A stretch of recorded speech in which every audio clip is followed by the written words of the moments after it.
Gracias, presidente.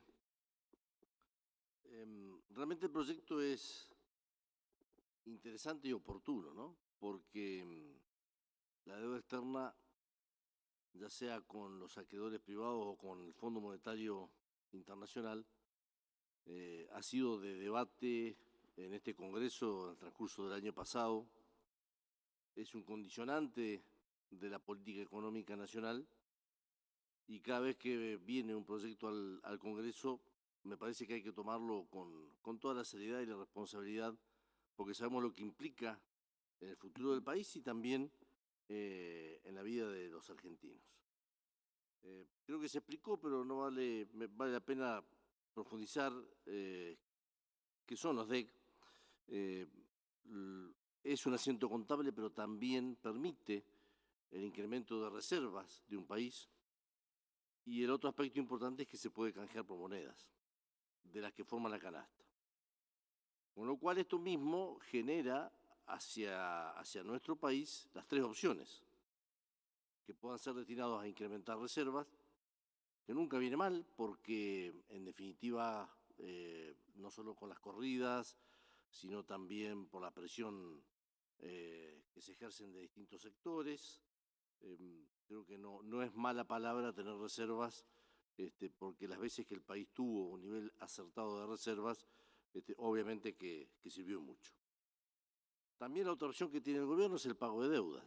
Se habló, los 2.500 millones de dólares del Club de París ahora en mayo, y los 4.800 millones que hay que pagar a lo largo del año, fundamentalmente el segundo semestre del Fondo Monetario Internacional.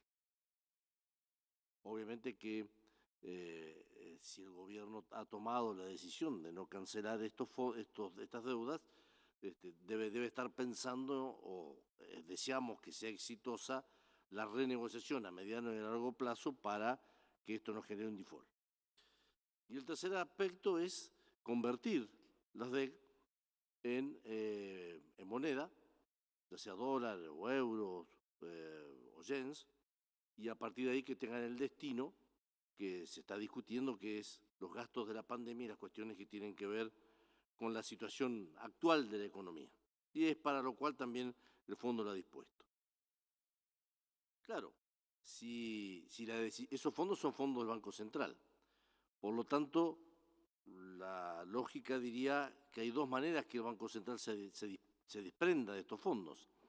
O un adelanto a futuros rendimientos o utilidades del banco, o la emisión de deuda por parte del Estado Nacional. ¿Para qué? Para que el banco ceda esos fondos. Bien, yo creo que si la decisión del gobierno es incrementar reservas, a esta altura no hay participación del Congreso. Si la decisión del gobierno es el pago de deuda, tampoco hay decisión del Congreso. Ahora, si la decisión es emitir deuda para que el Banco Central transfiera a dólares y de dólares a pesos, me parece que ahí sí es oportuno y es necesario que el Congreso intervenga. Y lo digo porque si lo lleváramos al cambio de hoy son 425.000 millones de pesos. Todos los ATP que se pusieron en marcha por la pandemia sumaron 370.000 millones.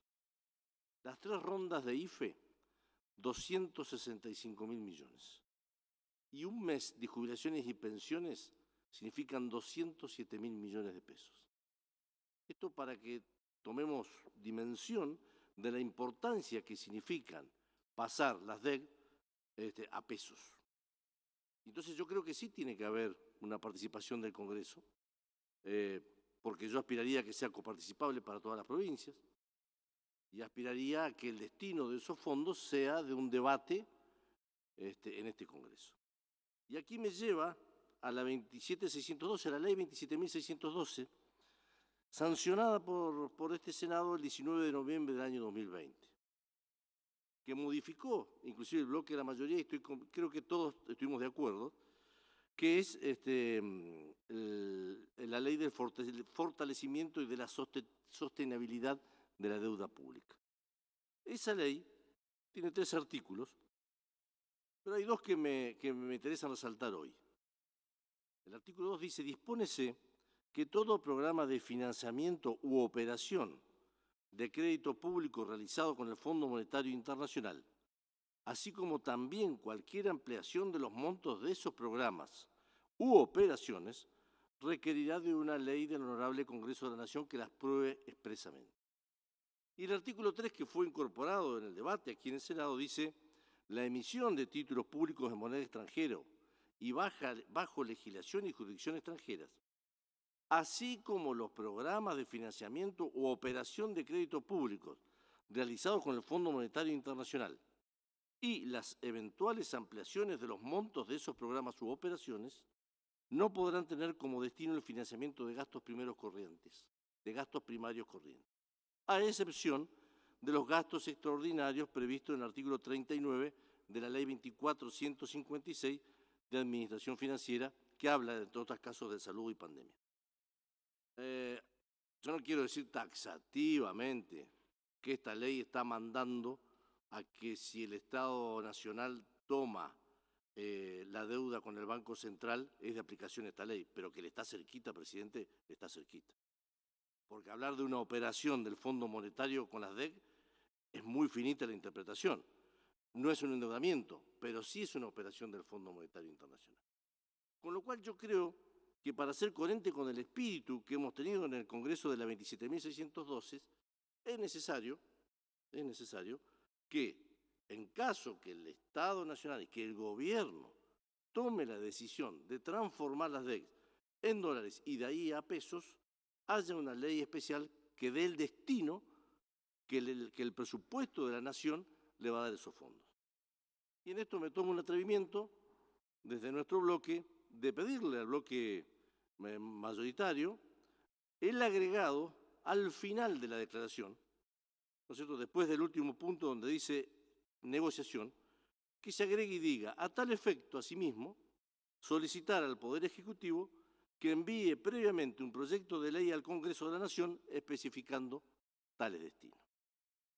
Creo que de esta manera la declaración transmite lo que todos estamos buscando, que el Congreso de la Nación está preocupado por lo que pase con la renegociación de todas las deudas que todavía quedan por renegociar, también que aceptamos todos el destino de estos fondos, sea para la pandemia y para los gastos sociales, pero que consideramos que en virtud de los antecedentes de la 27.612 y de la importancia que tienen estos fondos transformados en pesos, es imprescindible, necesario que el Congreso participe de ese debate y sancione una ley. Muchas gracias, presidente. Muchas gracias, señor senador.